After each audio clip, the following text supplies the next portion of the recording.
Et quelquefois, qu'on refuse de pardonner sans savoir, on est en train de se mettre dans une prison, en fait. On est en train de se bloquer dans des mauvais sentiments. Et pourtant, quand on relâche le pardon, il y a comme un verrou aussi qui vient se relâcher au niveau du cœur. Et on voit qu'on a la paix, on voit que c'est léger. Et parfois, lorsqu'on garde le pardon, on est tellement en prison que la personne en face...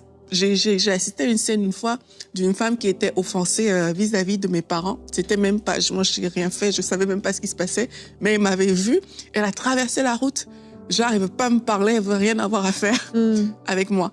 Quelqu'un comme ça, elle est en prison parce qu'elle n'est même plus libre de marcher sur le même trottoir que la personne en face, vous voyez. Et parfois, c'est comme ça que ça se passe, c'est qu'on on se garde en prison, on s'empêche de faire des choses parce qu'on refuse de pardonner aux personnes en face. Et quelquefois, c'est ce que ça crée aussi à l'intérieur de nous, c'est qu'on commence à subir même des choses qu'on n'aurait pas dû subir juste parce qu'on a gardé des racines.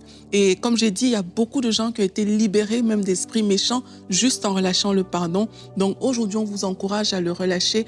On sait qu'il y a des horreurs parfois qui ont été commises dans la vie de certaines personnes et que c'est difficile. On le sait, mais c'est une décision. Ça commence par une décision de juste dire, Seigneur, parce que ta parole me le demande, alors je veux le faire. Je veux relâcher cette offense.